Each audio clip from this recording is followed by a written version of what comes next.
that. It's always I fun. thought I was dead. Oh no, I'm sorry.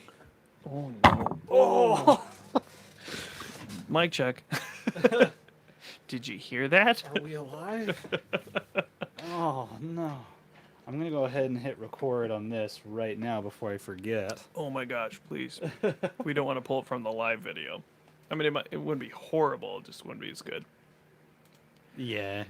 Frames dropping and stuff. Yeah. Just not. Let's see, check sound. We're doing a quick check. Check, check, check. Check, check, check. Yep. Good. Sounds good. Goody. Well, anyway, those that are on the live on YouTube, before we get started on our podcast, thank you for joining us. This is a sneak peek. Obviously, since the name and title, you're not stupid. You figured it out yourself. Congratulations. We're very proud of you every time. So we are on episode 12. It's hence the title again. I'm really on it tonight. So, but you've probably missed episode 8, 9, 10. But yeah, and 11 and 12 is on YouTube. Yeah. But we just posted 8's been posted. episode 8. It's on our website. It's on all the podcast platforms. See, now can we list them all? Ooh, There's 8. there are. We're in 8 places right now. Yeah, that's great. Well, for one, we're on Google. We're on the the Apple We're on one. Google, Apple, the Apple one. The one with apples. Oh, we've had 650 plays. Yeah. Thanks, guys. Oh, that's actually way more than I thought. It's not bad at all. Yeah. Hey, we're just starting. I'm not expecting much. I just am having fun. Let's see, dashboard. And I know this is exciting. So we're on Overcast, we're on Google Podcast, Oh, yeah, I we're forgot on Overcast. Pocket Cast, we're on is there one called RSS? There is now. Oh, here we go. Yeah, so we're on Anchor, Breaker, Google Podcasts, Apple Podcasts, Overcast, Pocket Casts, Radio Public. Find us on any of those. It's Natural One, Bardic Inspiration. Because, the thing that does the thing. You know. You know what Bardic Inspiration is. Yeah, so anyway, this is what we're going to start doing continually until we're dead. Until we die. Yep. So like another week or Who knows? Meteor any moment. yeah. But yeah, so thank you so much for joining live or otherwise. Please comment. We'll try to answer your questions. Yeah, we'll pay attention to these. We try to. It won't necessarily make it in a podcast, but sometimes you guys ask questions that are thought provoking that do, that help. and yeah. they can make it to the podcast. Mark So, had some great questions and comments on that one that he chimed in on. yeah, really, it's good. So yeah, The one time he was useful. I don't know. Monk Jazz was pretty great. Yeah. He's probably gonna watch that later and be like, "Hey." Yeah, who knows? Well, Right. anyway. So episode 12. Wow, episode 12. Yeah. We made it. Milestone. It's finally there. I think we've done that in like every episode. I know. That's my favorite part. Yeah. And that's the show. All right, we'll see Yeah. you next week.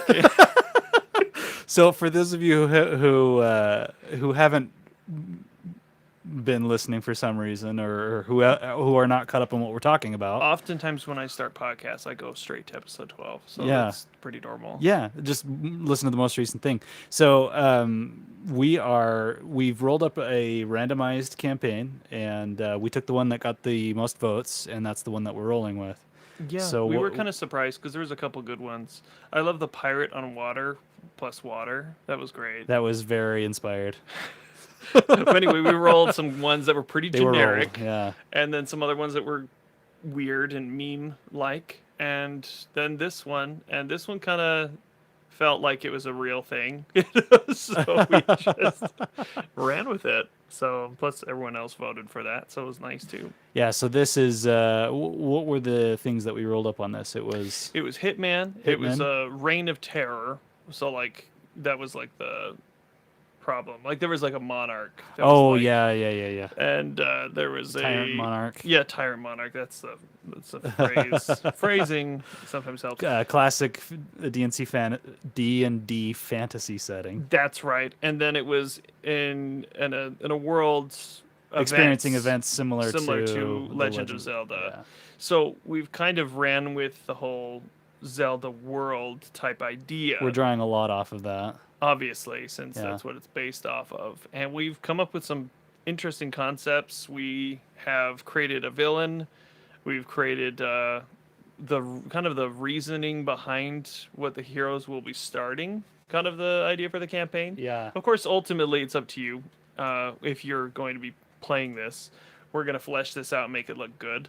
But that being said, there's a lot to change. Of course, I always do when I make my like worlds off of other people's yeah. worlds. So yeah, Well, not everybody is going to imagine this the same as we are, even if they read a book that we make for it. Even if we literally show them pictures that I've drawn, like Yeah. I could totally change anything. Some people are going to play it way darker. Some are going to play it way more lighthearted. Yeah. Because what your players do obviously have a huge effect. But Yeah, if you're DMing, you know that all the way. So what we've kind of decided as far as what we're starting is we're kind of on the floating islands, and we have a map that we're going to eventually post somewhere that everyone can see it. I think we'll do it on the website. Yeah, that'd So be the people- best place to do it. Yeah, so by the way, the website is up. It's still not 100% polished, but if you do want to check it out, Much better than it used to be. it's naturalonegaming.com, and we've incorporated, so we actually are Natural One Gaming. Yeah. For any of those, No one can actually take that. There's other podcasts with our name, Yeah, but we were here. I don't know if we're here first. Doesn't matter. We're the first one doing this, so yeah. take it or leave it. Anyway, yeah, go to the website, check it out. Naturalonegaming.com. Naturalonegaming.com. It's really simple, but we're going to start putting more things on there. There's going to be commissions, so if you like art, I do lots and lots of art. all day. Commissions, modules, but we're going to links mostly to our focus on... podcasts, YouTube. I Yeah. mean, you'll find everything we do It's there. a smorgasbord. Mostly right now we're kind of hyper focused on building the worlds, so people Yeah. can get these modules and make them look nice. Yeah. Because in the past I would say because at the time it was me, but now that I've got someone to help me, kind of diversify and have a different eye and also skill set to make it look better. It's gonna look really cool, and I've gotten better with my art. I'm touching an iPad, but you can't see it. But I sketch constantly, so I've gotten a lot better. Looks like a pizza box to me. Yeah, it does. There's one next to it. But yeah, it's gonna look so much better. So if you had the old one, you're entitled to get it the same. I mean, just let us know if you bought it before, and we'll just get it to you. But yeah, anyway, long story short, it's gonna be all on there. So check out the website.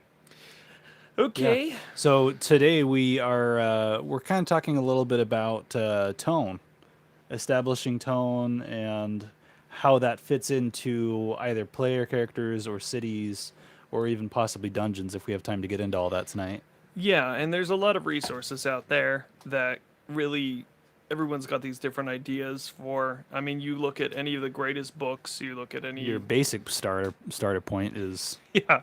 If you don't own one of these, and we've said this before, if you don't own one of these and you want a DM, you really need to get it and Yeah. buy it. Don't do the whole I can find it online. Buy the physical copy. I'm telling you. yeah. I mean, yeah, you can go on D&D Beyond. 'cause There's something honestly, magical about paper. You can It's- go to D&D Beyond. They have got a lot of resources. Honestly, it's good. I really like it, but I prefer having a physical copy that Yeah. I can just open up and Besides that, you can mark off stuff. Yeah. If you feel like marking up because this is full of art, but Well, what I do is sticky notes. yeah, sticky notes. Just filled with sticky notes in descending order of importance. So At the very least, you can stick a half sheet of paper in there and make notes. that's true. Anything works. But Yeah. yeah, get that and start with the basics. I Yeah. mean, if you're going to build your own world, it's so crucial. If you're going to go off Yeah. of worlds already created, it's still important because it really defines what you're looking for. Because I mean, you ask any, like, if you go on like masterclass or blogs or whatever, art authors talking about their work and setting up tone and setting Yeah. up the world, they're going to list certain things that are inevitable in a world. What makes it tick? Who created the world? What's going on in the world state? Just like we've done to draw this together, because Yeah. that's the whole concept, is creating a breathable, living, organically run world. Yeah. And a lot of that is covered in the first few pages. I mean, honestly, of the book. Yeah. It starts talking about the god and languages and coinage and what Yeah. everything, Uh-huh. like things you don't even think about. That's why it's good to have those.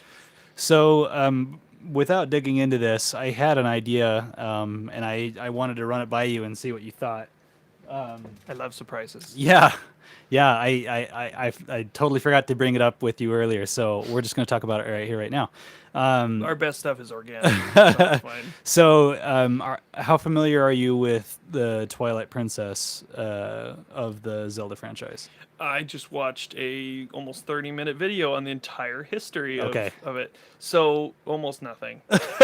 I really was paying attention. Yeah, that's really. There's a lot of information. You would probably only get highlights in a 30 But minute. I did remember that it wasn't like Zelda wasn't like the main thing. It was mostly focused on this alternate dimension, so to it's speak. sort of like a mirror shadow dimension, sort of like Shadowfell. They or break Upside the mirror Down, at the or end. it's- That's yeah, all it's- I remember. Yeah, it's so.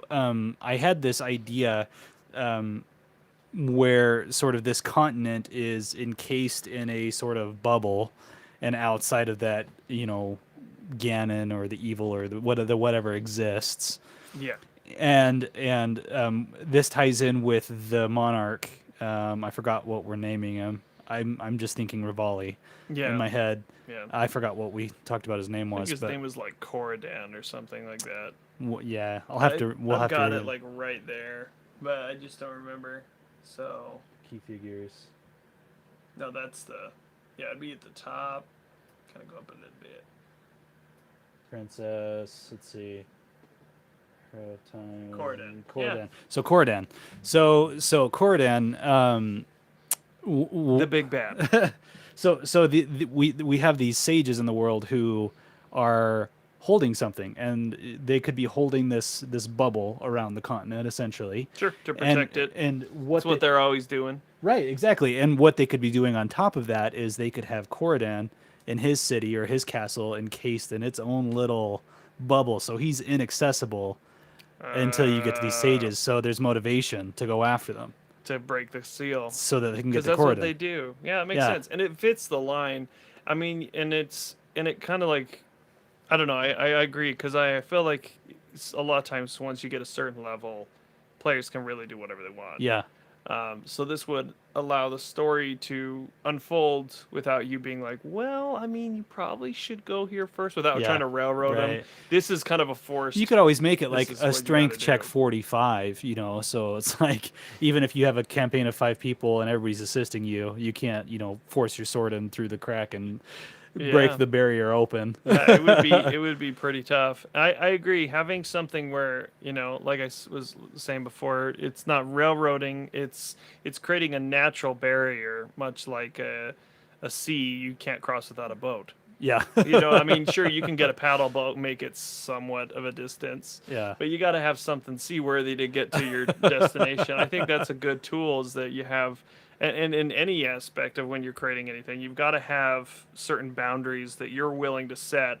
And I was telling you a little bit about this, is that I've experienced DMing, that I realized in myself that I created this problem myself by not limitations, but not setting the status quo for like what am I going to allow to make more realism versus what D&D offers as in a high fantasy setting can be broken if characters know how to break it. Yeah. And there's got to be certain parameters. Setting put into place. expectations for how you want this game to be. Yeah, exactly. Yeah. I think that's perfect And for the this. whole table needs to agree on that. I mean, it's Yeah, when you have some people going for kind of a low fantasy gritty setting and other people going for a game breaking min max or even just max. yeah. In the case of some of the players at the table, and honestly, it's not their fault. I Yeah. let them do it. I mean, they rolled high. Some of them I'm not so sure. I wasn't there, but the whole point is that you kind of have to set that. And so when you're doing this for like creating a world, yeah, I'm totally fine with a barrier you can't cross Right. until you do X, A, B, Y, whatever. Yeah. And then if they don't do some, they do some of them, it breaks it down a little bit and makes it more of a possibility. But Yeah. ultimately, You could. I mean, I doubt that Corridan would constantly stay in this place unless he was able to, unless he was like paranoid or whatever. So you could create opportunities where they could meet him. well, we can kind of flesh him out a little bit Yeah. too, because I feel like his motivations are Right now they're kind of vague. yeah. I mean, they're pretty vague, but like he's probably not as ambivalent as I've imagined it before. I think he's got to have some drive more than just like I wanted to save the realm. Yeah. Because personal reasons often play in, even as a sub like thought. Like your main like a paladin's ultimate goal is to what? Be lawful good. Like a lot of the times. But ultimately, was he bullied as a kid? Did he have no control? Did his parents like force him into becoming a paladin? And now he has the only control is what he, Yeah. like there's never just like I'm a person because. Yeah. It's like there's always I'm a bad X- guy because I like being bad. Yeah, exactly. I cannot stand a bad guy that's just bad. I mean, even Dracula has a backstory, and Right. and that's an old villain, Yeah. Yeah. And so you got to have that. So I feel like Corridan. There's got to be a side to him where if you knew the story, Yeah. you might agree with him. And you know what? Maybe your players will never find out because guess what? A lot of times when they're about to give their speech, they get stabbed by a rogue yeah. or ran up on by a monk or blasted Or it's from possible that your group's all a bunch of low charisma characters that don't talk to anybody. yeah, or they're blasting them from a million miles away with spells and they don't even talk to the bad guy. Yeah. It happens. Yeah. So maybe, and this is something that I would recommend as a DM who's finding out more and more, even after years of doing it, I'm still finding out more things that I was like, next time there's going to be context clues and things that you'll find, maybe journal entries or scattered pages or scrolls written about them, things that your characters can just stumble on that helps build lore without doing a whole lore dump. Yeah. But just in sections and Right. pieces. Maybe they find an artifact they touch that the bad guy once touched, and it gives them a vision. I don't know. Sometimes something. Sometimes that's not even quite enough, No, it's true.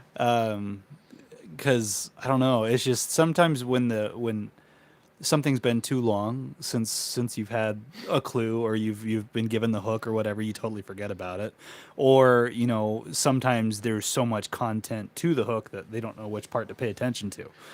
Yeah, true. And Neil Gaiman, one of my favorite authors, he did Coraline and he did Stardust and a bunch of other things. He's brilliant, and also he has a master class. Good Omens. Honestly, if you're a writer or you like to Graveyard create worlds, Book. Graveyard Book, Sandman, Neverwhere. yeah. Yeah. Sandman, Excellent author. There, yeah. he does some great stuff. So if you haven't read his stuff, check him out.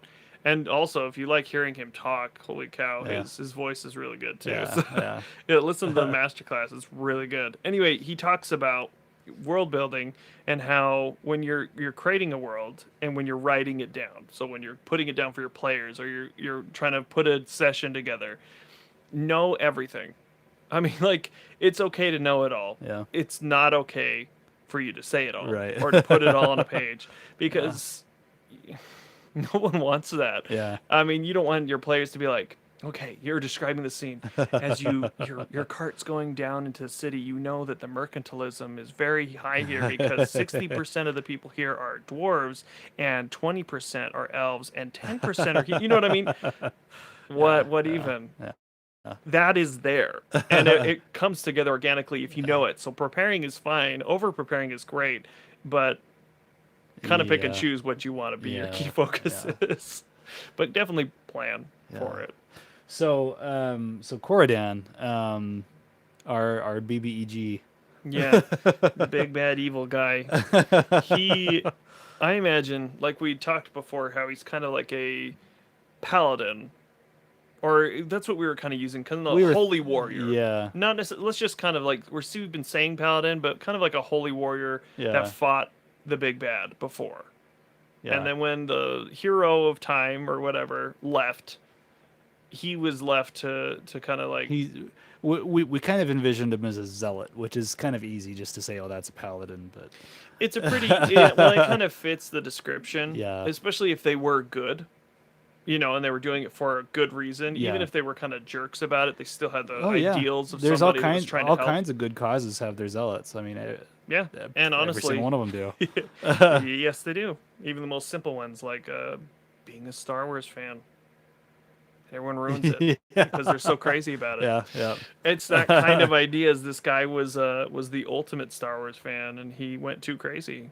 But the idea is that when I'm thinking with Corridan, I think that we discussed that he kind of took over and maybe didn't kill the king because maybe he was already dead due to like the evil bad guy, and then the Queen Zelda, which now we're calling Lillian. Yeah. She basically became the queen, or at least the protector of the realm, until like maybe a new person came. Maybe that wasn't what she wanted, but she was holding the position. He comes in, and it's just like this keeps happening. Yeah. That we've heard the legend over and over. The bad guy gets out, the good guy goes away. The bad guy gets out, the good. There's this like. How many people have to die? The constancy of it. I mean, yeah, I'd be, if I was him, I mean, I'm trying to think, if I was the bad guy, what is a logical reason for me to take over a kingdom and banish or kill the queen? right. What would cause me, a good guy, to take a life or ruin someone's life? Probably somebody who had studied the cycles and understood what So happened. he would have to Yeah. have a complete knowledge, or at least Which would mean he's probably religious in the sense of this world. or like understood the sages and read so much that he's like, guys, this keeps happening. Maybe he Yeah. even said it to the hero, like, don't go. Why don't we change something? We need to fix something. We need to put something ahead of Yeah, time so we yeah, stop it. yeah. Which in Breath of the Wild, I was doing some lore. That's what they did, Yeah. because that's what they were doing. They got the big machines. They got all the sentries that Ganon ended up just turning on them Yeah. and wiping them out, which was brilliant move, Yeah. by the way. Calamity Ganon, yeah. It was pretty clever. And so maybe he knows that this kind of thing is going to happen. So maybe this is like pre-calamity type thing. Could be, yeah. And this could I be mean, like his rise to power in an alternate universe. Not necessarily Zelda. We're using it as an example, so I'm not saying this is Hyrule. But maybe that could be a thing. Maybe Yeah. he's like trying to do a prep. Yeah. He's like, listen, okay, you guys had your chance. You may be a sage, you may be the goddess incarnate or whatever you are, but you're doing nothing. Yeah. You've done nothing. Yeah. You always like, oh, I'm going to go seal him and sacrifice myself or whatever, and then I'm going to go get the hero and we're going to fight him. And Yeah. it's like, look, and also, meanwhile, thousands of people are dying. Yeah. Worlds are getting literally turned on their heads or destroyed, turned into a dark world, turned into whatever. And so he's just like, it's going to happen again in X amount of years. It could be 10, it could be 1,000. The world could be flooded first. We don't know, but Yeah. it's going to happen again because you guys didn't kill him. So again. you could say that would maybe drive him to be somewhat genocidal. Yeah. Maybe he Well, you wants probably to kill the race that Ganon belongs to. So like the Gerudos. Yeah. So the race that the characters are. Whatever that starting as. race actually is in our world, maybe he would be genocidal towards that race. I love it. Yeah. I mean, it's awful, but I love it because they're on a floating island. That's Almost impossible to get Yeah. to. Maybe they were in the desert before, Mm-hmm. and they got pushed. And that's why they've the got the island. sky option, because it gets them away from genocide. I love it. Yeah. And maybe the whole world hates them because he told them Because to. yeah. Yeah, he said it's their fault. It's the same thing that happened with the Nazis and the Jews. I mean, True. it's Yeah. Blame enough of your problems on one person and do it in front of people publicly yeah. to ignorant populace that Yeah. just doesn't know any better. Mhm. And then eventually, after years of it, yeah, I could see it being a thing where they just go dehumanize after 'em. them and put them in obscurity and Yeah. I mean, it doesn't even matter, even if they're just born with a mark or just born with a different color Mm-hmm. skin, born with a silver hair. I mean, it doesn't matter. Whatever you do, just something to differentiate them enough that Mm-hmm. Yeah. when people see them, they hate them or Yeah. worry that they're going to bring about, like, for instance, I grew up reading Grimm's fairy tales. I loved reading like weird German tales and superstitions. They're always so dark. They're weird. And I always imagine when you go into these little towns, people believe that stuff. Yeah. A lot of the times. Yeah. That's where they got them from. If you actually study how it was, they compiled, they went from place to place and like, tell us the weirdest stories you know pretty much. And they would share their folklore and their ideas and they would just be like, huh, really weird. I'm going to turn this into a little short poem or story. So, I mean, if these guys showed up, we haven't actually named the society. No. We've called them actually. They're living in Melith. That's the name of the island Yeah. that we named. I don't remember. I think I might have actually. I don't remember though. Maybe in Key Figures, the Shadow. No, that's a different place.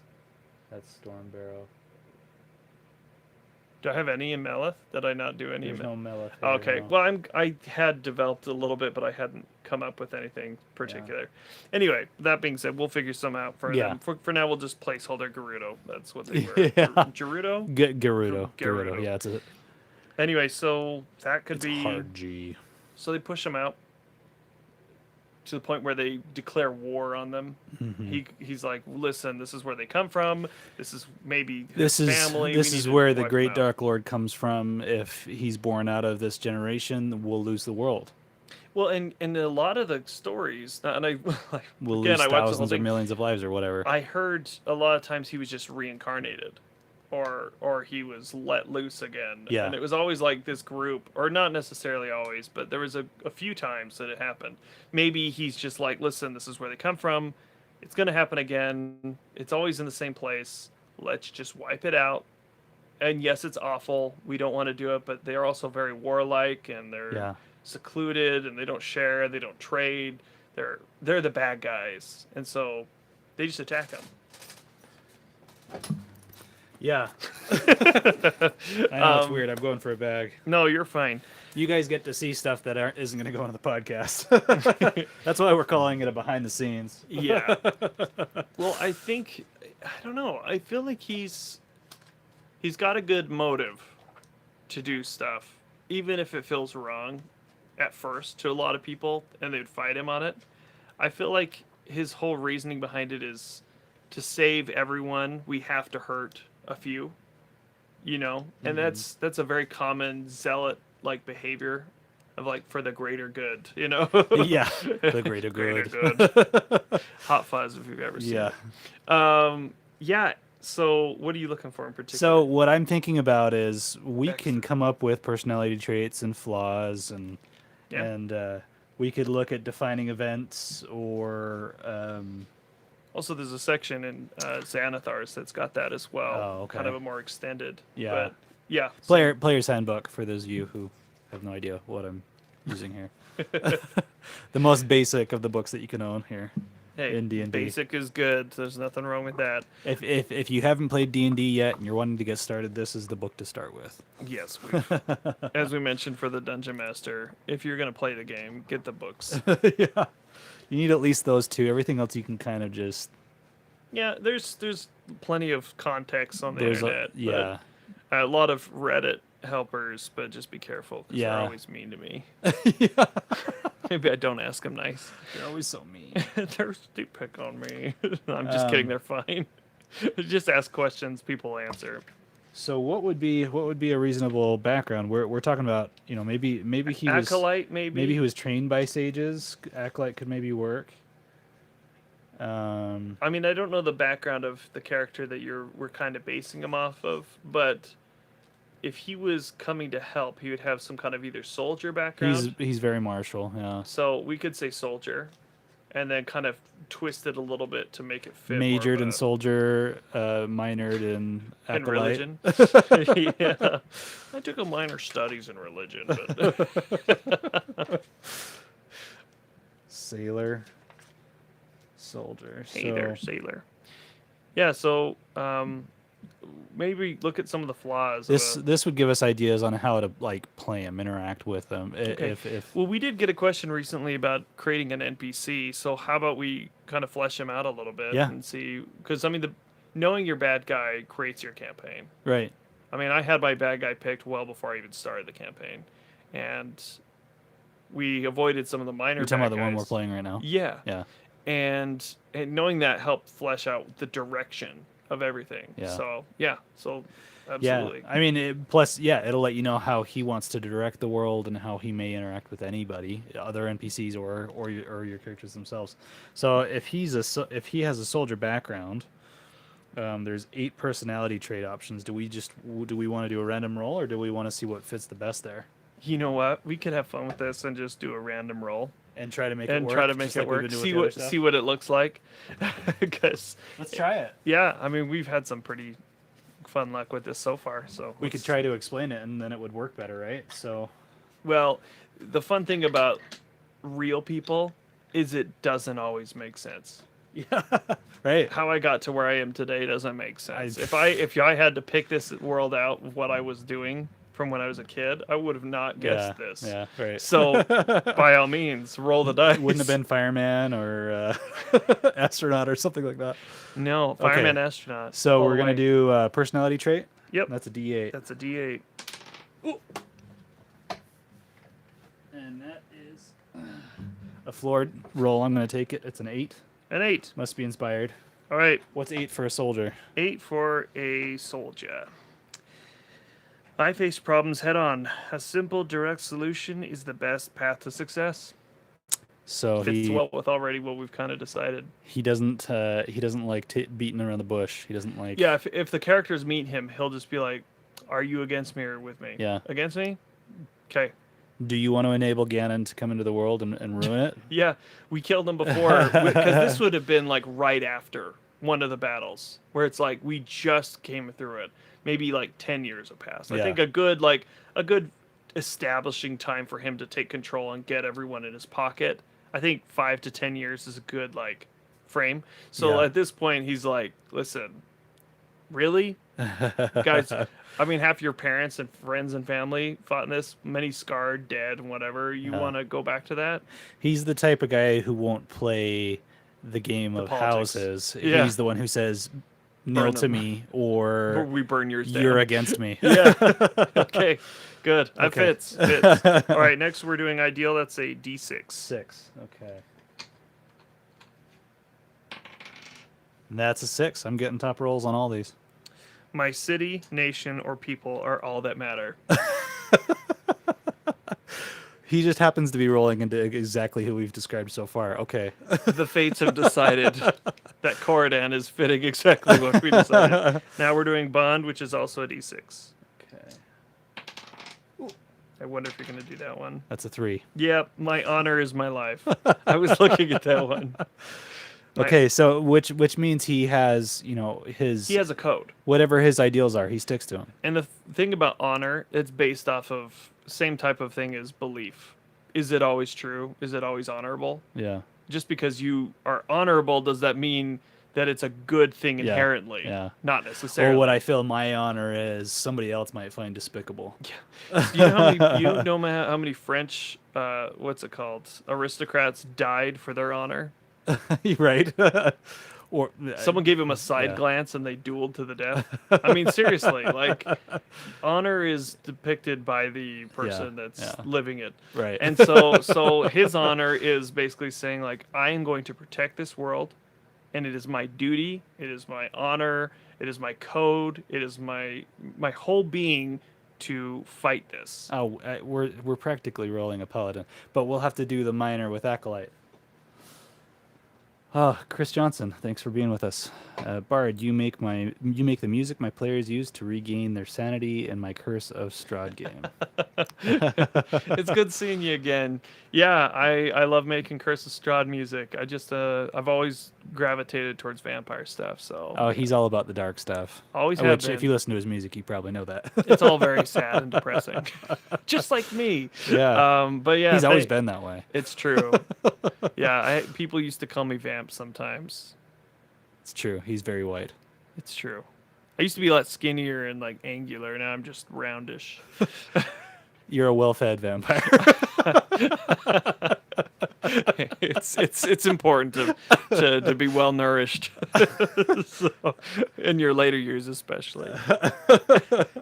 But yeah, thank you Yeah, very yeah, much. Anytime thanks. you need anything, just let me know. I try to keep up with you guys. So yeah. All right. So do we have? Next one would be our flaw, Okay, which is which is the a last one. D6 as well. It is also a D6. Roll the 6 again. I just read that one too. That was funny. I'd rather eat my armor than admit that I'm wrong. It's very intense. So he's also very prideful then. Yeah. Well, perfect villain. Yeah. I mean, what is a villain if not prideful? Right. Their idea is the only way. Yeah. How could there be any other way? You must be an idiot, a fool to think that because fool is a very common evil trope. If you actually read books, fool is a very common thing. Oh that yeah. bad guys As say. far as like They're calling everyone else dumb. They Yeah. always do. It's like, what are you thinking? yeah. I mean, even in like, just any series that you read, there's the bad guys always just like the heroes come in, and oftentimes, if you correct me if I'm wrong, oftentimes the heroes come in completely confused. A lot of times, and they have to maybe they meet the guy and then they do something to realize, oh, we're not prepared for this. We don't know what he's doing. And the bad guy's like, I've got a very crystal clear idea and point-to-point system that I'm working on. And here's my armies, my generals, my whatever, my acolytes, whoever's serving me. They've got like a list of things that they're doing. Meanwhile, the good guy shows up to that whatever, interrupts something. And the bad guy, if he ever approaches, especially Strahd, if we're talking about Strahd, I mean, in Ravenloft, in that whole concept, I don't know if you know much about that, but A it's little bit. it's I really haven't- I interesting. haven't read a ton about it. There's many cases where Strahd will show up just to mess with the players. Yeah. Like he could kill them in a second at the beginning, and he plays with them. He puts invitations to them, like to come to his castle.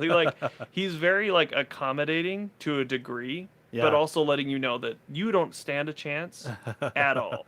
And also, I have plans. I have things that I'm doing. I have love interests. I have ideas and ideals, and you will not mess with them. To be clear, Yeah. he will flat out walk up and kill one of the players and just walk away. Like he's that creepy of a character to fight against.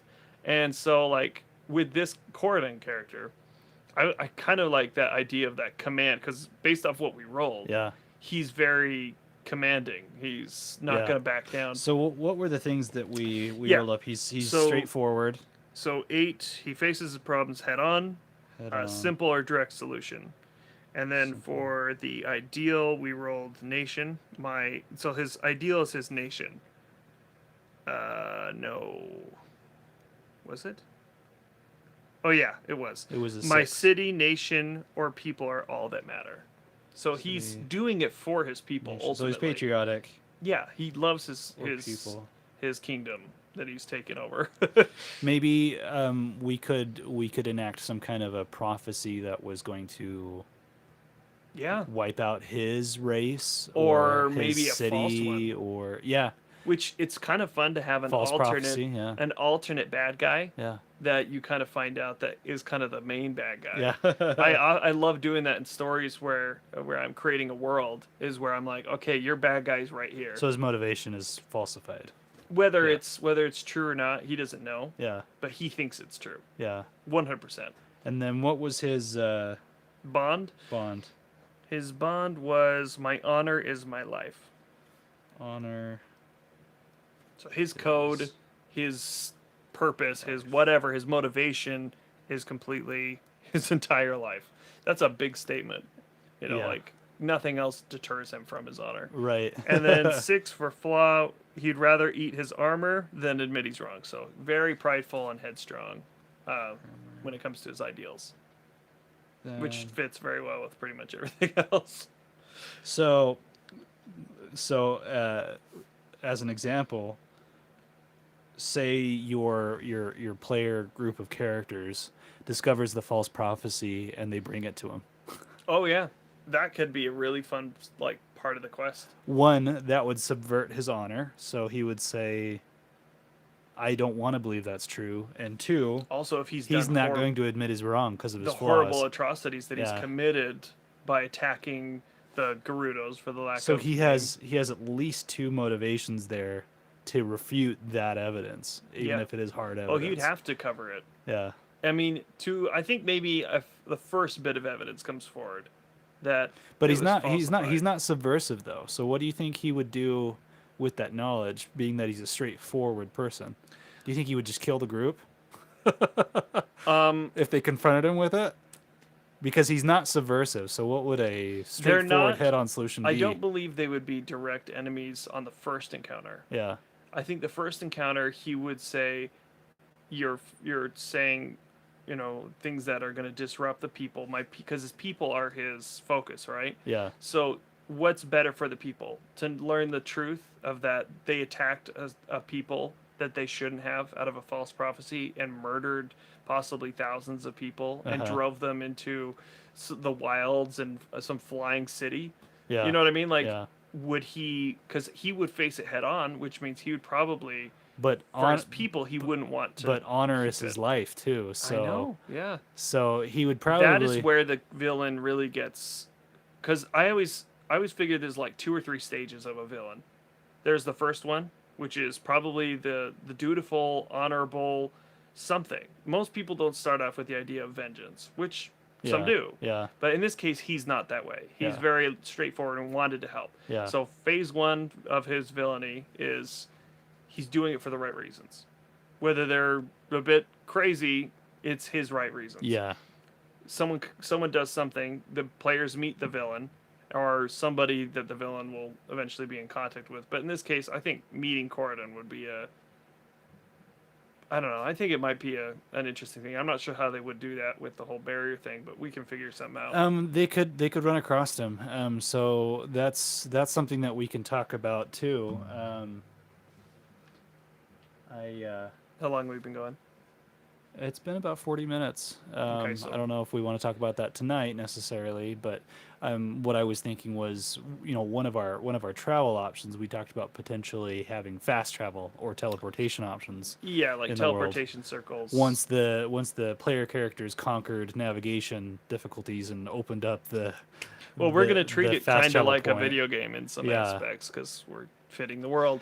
Well, that's part of the tone that we wanted to tackle is maybe have this be a little bit more whimsical than we typically do. Oh yeah, it's going to be kind of low fantasy, but with a lot of whimsical Yeah. nature, like Zelda. Like Zelda. Because yeah. that has a very cool feel to it. Yeah. That's unlike other games. It's very lighthearted, Which- and epic at the same time. yeah, yeah, and I want to create little creatures that help you out and things Right, right. little interesting things. Koroks. Yeah, Koroks. Yeah. Exactly, things like that are cute that are like your characters are gonna love. Right. Exactly. Because I love that kind of stuff where you just create a little thing that people just go nuts over. Right. Anyway, so in the sense that they meet him, so that's what I'm talking about, like phase 2 Yes. of the villain. So maybe they teleport to a large city for the first time or something to that degree, and he just happens to be in the square. Maybe he's giving a speech.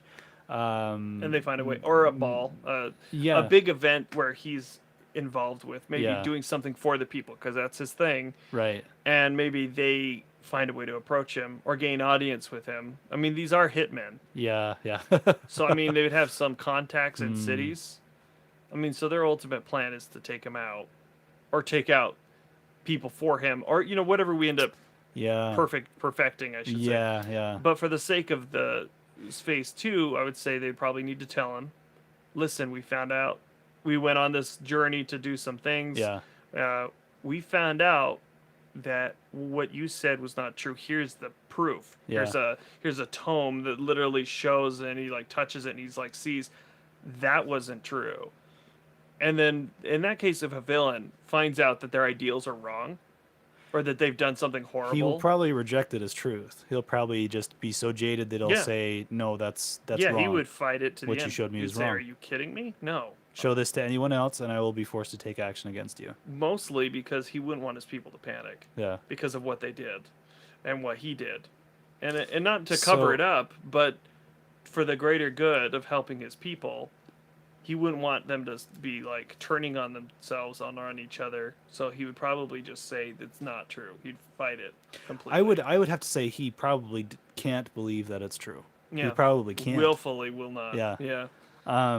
So I had a thought, maybe these characters don't start out as hitmen initially, They could be like, but that advisors. becomes the mission once they Sure. find out he can't be reasoned with. Yeah. Maybe they're part of that group and they're like emissaries Right, exactly. at the start. Exactly. I think that would be an interesting idea, is that they're good fighters because that's their training and background. Yeah. They're all very skilled fighters Uh-huh. and very different types of fighters. So Yeah. it's like it creates this like a warrior-based society. Yeah. And so they had to survive what they had been through. So maybe they come to him and say, "We have special permissions to be here." They talk to him, and that's when an event happens that they realize he can't be reasoned with. They go into exile. Maybe he or agrees to hiding, an amnesty for a given event or whatever, and and then tries to execute them because of what they tell him or something. I don't know. Something that would create Could like a be. prison break Could or be. a caravan break or something where it's like the characters are motivated Yeah. together right. to find a way to stop this. Yeah. Maybe that's when they meet Lilian or Zelda, like who had been in exile because he had done this, and she realized what was going on. Maybe she was going to approach him and saw what we did, or the characters did. Therefore, Maybe creating an she opening. hadn't heard the the truth yet. So maybe like our sage, he knew or she knew Yeah. the true, like had the actual like good, like not like documents, but had like some actual prophecy. Maybe they had a stone that was missing from some like Yeah. edifice Yeah. that were like some giant prophecy stone where they read all of Mm-hmm. their prophecies, and maybe something broke off, and they're like, we actually have the missing piece. We can prove it. Yeah. Here's a sketching of it like that we had done, and he's like, that's falsified. There's nothing, Yeah. no evidence, and because they're not going to bring it to him. Yeah. It would have to be something that would be clear evidence, and maybe it could be something like, a prophecy stone. Maybe people who are seers or prophets or whatever Can actually- store memories in a Sure. way, or And like I don't know. share it with monarchs. Yeah. Yeah, I think that's a good idea, because something where they can see it tangibly, where Yeah. there's no. Where there is no refuting it, there is no falsifying. So it. maybe he thinks it's been tampered with, or maybe they're Yeah. just trying to save their own skins by Yeah. making stuff because they're a up. part of the race that he's. Why would they that tell the he's- truth? Because they're the bad guys. eliminating, yeah. Maybe he believes it himself completely. Well, he'd have to. So yeah, and then phase 3 would basically be whether he believes it or not. Maybe he goes in and out of like, maybe I'm wrong, because that's the true Yeah. the true good guy going bad. It often is a conflict. There's of- got to be back and an forth. element of doubt. Yeah, so he's got to beat himself up on one end, because the logical good, the true good in him Yeah. will be like, you were wrong. Yeah. Yeah. You killed people. Yeah. and then the other well, side. and he's not going to feel good about genocide. He just thinks no, it's I don't think he would at all. it's the greater good. It's the because thing that this he has character, to do. this character that we kind of rolled out, he wouldn't feel bad. Yeah. I mean, he would feel horrible once he learns that. But at first, he'd be like, "This is not something I want to do. I don't want to kill these people. Right, but right. but if I don't do this, then we It's necessary, lose." He yeah. comes back and destroys the entire nation, and everyone and everything is going to get. Maybe he's worse next Mm-hmm. Yeah. time. Yeah. Maybe it's like a complete wipeout. Maybe he just goes after like males with red hair or like Yeah, something. whatever fits the. Yeah, yeah, true. Very good point. Um, Of that race Yeah. or of that people, and Yeah. he just like it's a horrible event that people always remember, and they'll have like a holiday, like a very sad, morose holiday that like, because I mean that's kind of Zelda's thing too, is like they have these like events and like important things that people are like creepily celebrating or like worried about. I've been doing a lot of like deep dives into it, but yeah, I feel like that would be interesting to have would be. him be a character that 100% believes in what he did, and then the more you chisel away at him, the more mad he becomes. yeah. And then when you face him at the end, he's just like loose hair. He just has this wild look in his eyes, because he realizes as the Yeah. more things that you prove to him by these sages you either kill or save, yeah. that they have pieces of knowledge that basically show him the truth Yeah. of what he did. That could be interesting. Yeah. I feel like Putting the puzzle because together. you unlock basically the ending, which is I want to do like we haven't really talked about much, but I was kind of thinking 3 or 4 different endings Depending based on off how of did you kill them all? special Did you events, save some of yeah. them? Did you save most of them? Or did you save all of them? I had like a few written out Yeah. because I feel like it'd be an interesting ending as you as a DM to be like, kind of allude to it, not necessarily give it away. Be like, I would say it at the beginning. I would say there are 4 different endings. There's a really bad ending. There's a Yeah. kind of okay ending, and they all vary in war and something. I just bouncing off of that thought, I had an idea. So your players are from Melith, and Floating island above the sea. floating island. They have their own sage, right? That's kind of what we're discussing Yep. as a possibility. I think it would have to. It's kind of a So, what if their sage happens to be a man who has genetically red hair but has been disguising it? So later on in this campaign, he becomes a target of Oh yeah. Corridan.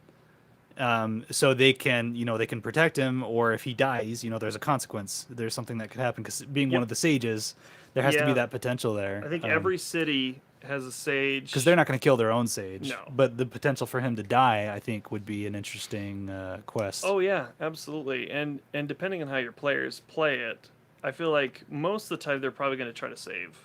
I think that's kind of if he's a homeland character, yeah. most of the time I found that players, when given the option between good and bad, they'll typically choose good unless there's someone that's purposely trying Yeah. to just cause absolute You could make it Anarchy. like a Dark Knight choice, save your girlfriend or save Harvey Yeah. Dent. Oh yeah, yeah. Save the sage or save your people. Yeah.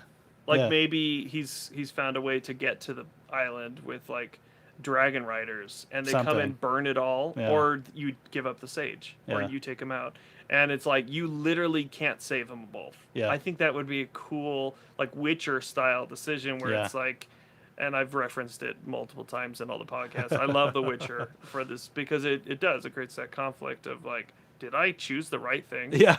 because like you have to kill like 18 villagers or kill a witch. Yeah. Which the witch didn't do anything, but she isn't necessarily inherently good. Right. But because they're trying to murder her, you know what I mean? Yeah, It's kind of yeah. like, do you save the sage and potentially doom the entire people, Yeah. or do you save the people and sacrifice the sage, which eventually ruins the city and it falls eventually and like could ruin the people Well, anyway? it could bring down the barrier and all the nasties that are outside of it, whatever that would be. If he was like one of the last Well, sages or because the something like sages that. themselves kept back the darkness. Exactly. So if you break any of the sage's seals, maybe more. Ooh, and as a result of them killing a sage, Slowly opening up. it creates pockets. more monsters in the world. Yeah. The bigger, scarier. Maybe at first all there are just like little monsters, and the more you kill, the more it unlocks things. They start coming out in like droves. Yeah. And so you're And as you a could- party, you'd have to face more. If and they fight were more. choosing not to kill sages too, you could go bigger, just not as dark. True. True. But if they are killing sages, then you can dive it deeper and deeper into darkness. Yeah, because I imagine even if you killed one sage, it's something can weaken enough for something to get through, which could kind of give them a clue. It's like, oh, yeah, that makes sense. Kind of like give them a little bit like, hey, If the listen. characters are smart enough to catch on, anyways, they are fighters. Yes, ultimately They don't- D&D is a fighting game. Yeah. So, I mean, it is role playing, but it's very combat heavy. Yeah. So it's kind of fun to do all the fighting. Yeah. So, okay, so say for instance they have to make these decisions, and ultimately they face him one final battle. I think at that point he kind of knows. He's faced the I truth. feel like he would know. I would feel like at that point he would have to know because it makes a good like. At this point, he has fallen. He becomes a fallen paladin, which it's like when you fight Ganondorf at the end of Ocarina of Time. You fight Ganondorf, and he's falling apart. Yeah. and he's falling apart, and then Yeah. he becomes Ganon, the Yeah, monster, the that's big true. creature. Because like I feel like you defeat Corridan as a person, and then He becomes the monster. He becomes a monster, Yeah. and you fight him again That could be a cool way because to play it's it. a very Zelda That could sort be, of thing. Yeah. Because you defeat the guy Yeah. or the what small stage, whatever it is, Yeah. and then you fight that big thing, which is Yeah. kind of the cool thing about Zelda is like it's always like this. We did it. Oh no, it's worse now because it was hard before. Yeah, I think Ocarina, you fight him 3 times. Yeah, The first time he's at like a puppet or something. that's right. Well, in the forest Yeah, temple, Forest Temple, where he yeah. comes through the paintings or Yeah, whatever, mhm. and then the next one you fight him when he's on top of the castle and Yeah. you hit the things back. And then Kind he of turns very into the similar, monster. and then he becomes this massive monster. I feel like that would be an interesting take on it because maybe his like guilt manifests in some demonic form Yeah. that he's been bearing down. Yeah. That it's been literally eating him alive, and he becomes this thing because you've defeated him finally, and Yeah. he wouldn't let it go. Yeah. Kind of as a symbolism of how evil takes root in people, and whether they're good or not, if they let it fester, eventually they become what they hate, Right. which kind of takes on a new form. It could be interesting too to like if Corridan had bits of knowledge that nobody else had that would also bolster his position, so you could give doubts to the players as well. Oh Like yeah, you could flip it on I on agree. its head. Having some really good like knowledge. Maybe there's just this trickster that lives in the world, much like a Tom Bombadil type of character, where they're just the oldest time. They were there when the first, like rain fell. You know what I mean? Like they're just a creature of like endless time, kind of arbitrary. Maybe they just like to mess with people once in a while. Yeah. Maybe he found this, and it was just like, listen, he's gonna come back. That's new. Maybe he laced it with so much truth, like a character or some kind of information Yeah. that came to him Yeah. that he has. That he's like, I got this from a credible source. Yeah. As ancient as the world. Maybe it's a tome, maybe it's a person. I don't know. Yeah. Something. Yeah. And he's got that knowledge, and he gives it to the players, and is like, listen, you think your sage was giving you all this information, but he's trying to save his own skin Yeah. and your people. But here's the truth. This is what I've got. I think that'd be cool. Yeah. Because then what if the players switch on Give them you? a little bit of doubt. Yeah. 'Cause that would be fun. Did we get another? Yeah. So Chris was saying moral quandaries. Fun for the DM and players, maybe more for the DM. Yeah. Well, I feel like the DM knows. A lot of players don't really care about digging into the morals of what's going on. Rarely. You'll get, and I feel like you and some other players. I try to play for character generally, but the whole party doesn't do it. So sometimes it's just kind of like, all right, let's go. Well, for it you anyway. have to. It's like they say, don't split the party. Yeah. Sometimes the wise thing to do is just stick with the idiots. Yeah. The ones that are charging ahead, the Yeah. barbarian that runs Leroy Jenkins style into the fight. Yeah, did you want to talk to that lich and find out what's going on? Sure, maybe, but barbarian just buried an axe in his forehead. Right. So I guess you better do something about that.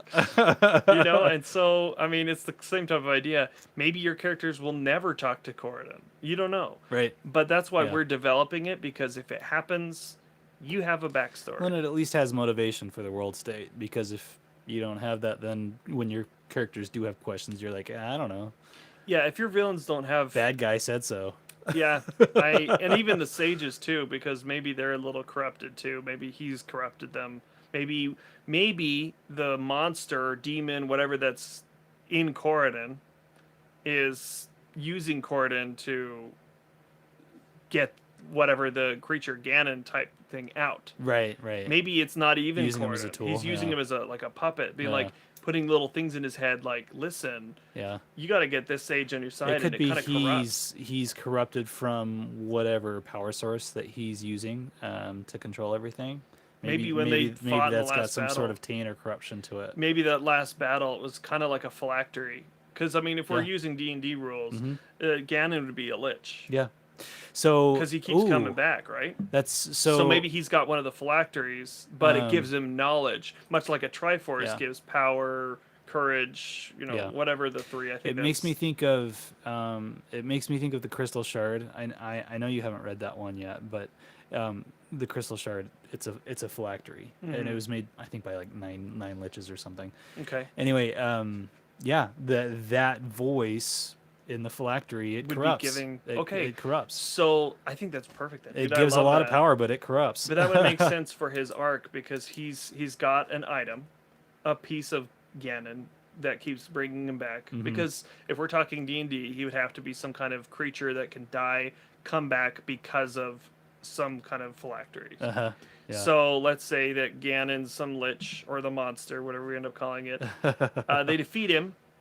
Maybe Corden's like, we've defeated him, we did it, and maybe in the battle he sees like something that's like, I'm gonna keep this as a memento, like maybe an amulet. He's just like, I got this. Absolutely. I'm keeping this as a memento Absolutely. to remind me of what I did to fight and save my people. And over time he gets this like information from it, and he's like, this is a magic item. He had this. I'm going to use this to help. And he gets more information of the coming of him again. Maybe it Using falsifies him- itself as like the voice of the goddess or something. Yeah.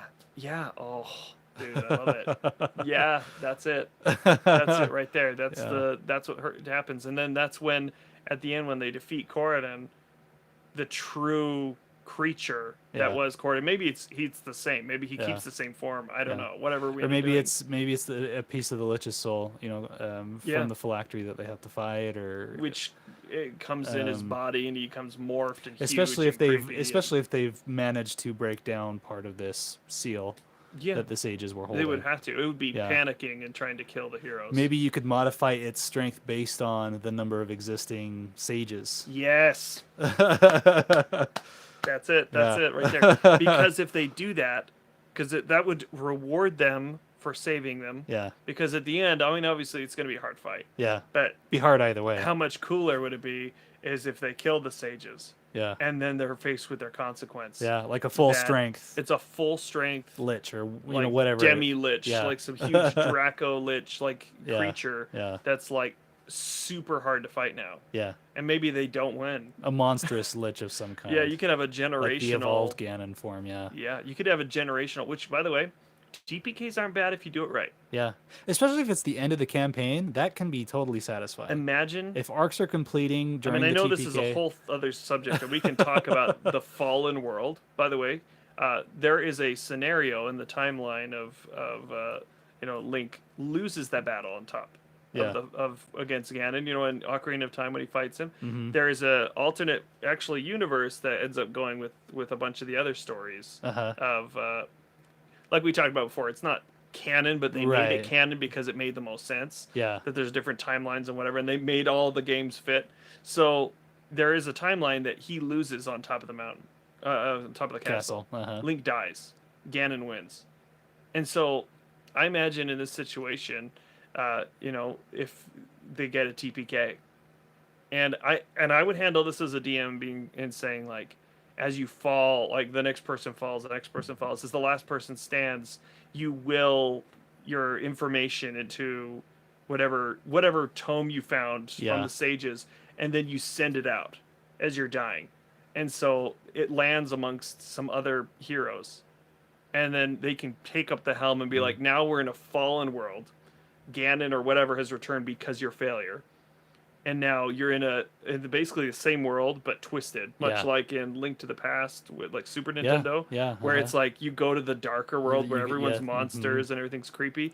I imagine then now you're in like a Barovia type situation where it's like Curse of Strahd, where it's like a really dark, the soil is black and the grass is all gray and everything just looks like a nether realm essentially. I feel like that would be kind of a cool thing. So handling a TPK, that's what I would have done if you guys fail. They kill all the sages, they make it almost impossibly hard. Now they have to find a way to renew those sages, to find a way to undo what the other heroes did. That's kind of how I handled, when I campaigned when I DM'd for you guys. The Tal'Dorei one? Yeah, I wanted to TPK the group so that I could feed you enough information to continue if that's where it was going to go. Because without meeting a god, there was really no way to give you the relevant information. Because without meeting your death, there was no way. Yeah. So, I'm sure we could have found out. I found out a way, but that's what made sense to me as I was writing the campaign. And I thought it was cool. Yeah. I love that you killed all of us because it was like it was such a cool moment for my character to die. Yeah. Because like in his mind he was so good, and then him dying was like this like a bard, College of Swords with amazing skills, a changeling. He had all these cool features, and all of a sudden he's just like, I'm dead. I'm really glad you guys took that fight. I was hoping I was wondering if you were going to walk away. You guys almost did, but. No, players when put up in a fight, they're gonna think they can win, and they'll fight to the end. So yeah, I think that's where we should probably. That's a yeah.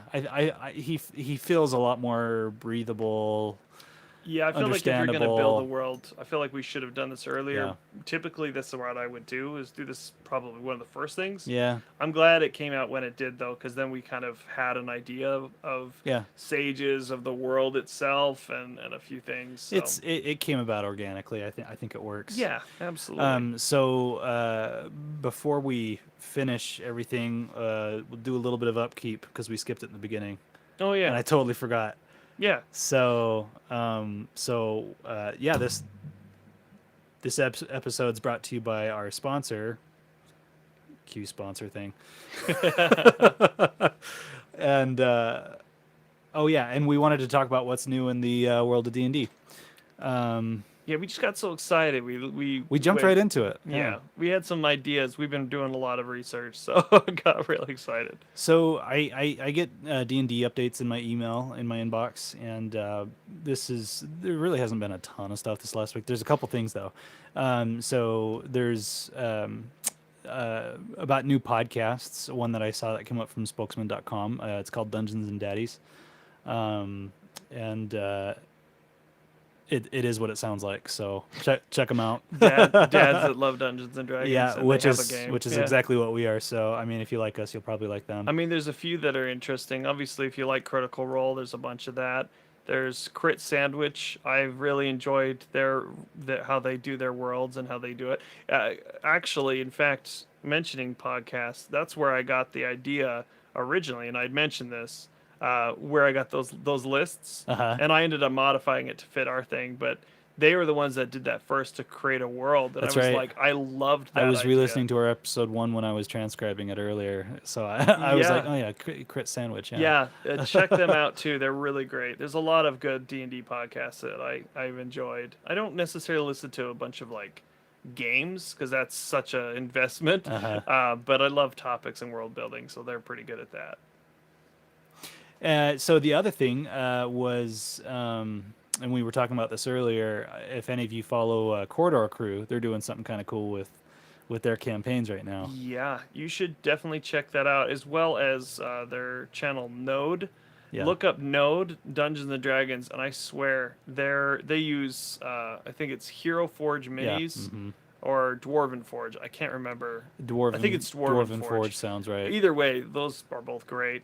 But they have the way that they do it, where the way Sam does his DMing is They spend a lot of money on miniatures. They do. He's been collecting them for years. Lot. So now they're going to start creating a like a So CGI style they've 3D mapped the entire through the Unreal dungeon. Engine. They're running it through. Yeah, so they're running it as a video game, and they've got this camera set up rigged to match the movement of a character or a camera in this 3D system. So they've got these environments all mapped out from a pre-built Dwarven Forge dungeon. Yeah, they've completely done the entire thing, and it's like millions of pixels. And they're role-playing their own characters Yeah, and they on actually, a green screen. Well, they actually got minis that they used after doing like an actual, what's it called, like a scan to print and do a 3D printing of their characters. Yeah, I saw that. I mean, it's like the future of D&D looks good. Yeah. And even though they're pioneering it, and Yeah. it may fall flat just because it's such an undertaking. While it looks like a lot of fun, it's probably not going to be amazing. No,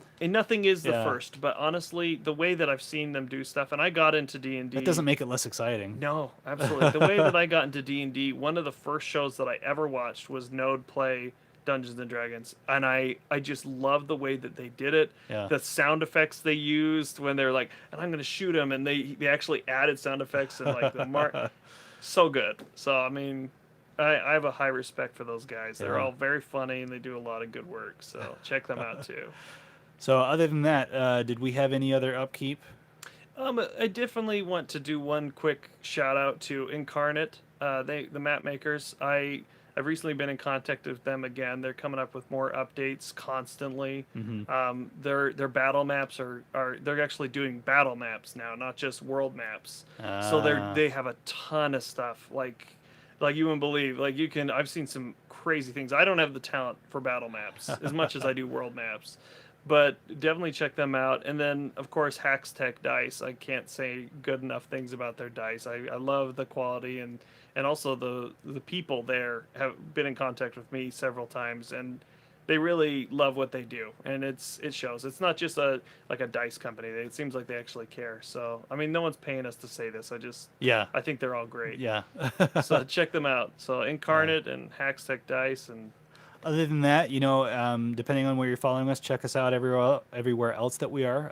The Yeah. podcast is Natural One Bardic Inspiration, YouTube Natural One, Instagram Natural One Official, and our website naturalonegaming.com. Yeah, eventually we want them all to kind of fit a similar thing, but they're all different in their own aspects. So, Natural One Official on Instagram is where I typically live. Yeah. So, if you have any questions, if you want to ask more about the podcast, you want to submit questions, please do it. Yeah. DM me anytime. Don't feel like we're this like. You can also do it on the website. Yeah. You can comment on any of our articles We're that gonna have been going funnel. up. We're gonna funnel everything there eventually, so Yeah. it's all very in one spot. It's progressing as we speak. So Yeah, it's going to be used more and more every By day. the time this comes out, it's going to be a lot more fleshed out. So go check it out Yeah. right now. So naturalonegaming.com.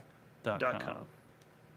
Anyway, yeah, so that's it for tonight. So Yeah. we say tonight because I don't know when you're listening to this. You could be listening to it at 5 in the morning when you're working out. I don't know. What do you do?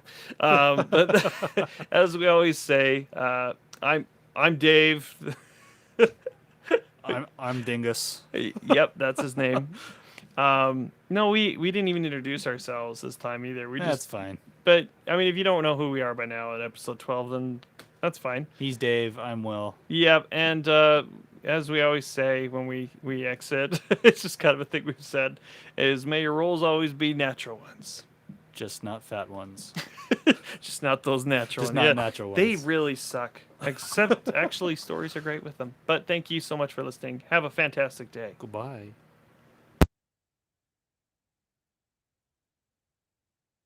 I like how it organically turned into us doing the bad guy only, because for me Thanks that for being was, with us, guys. that was I felt that was good. Yeah, that was.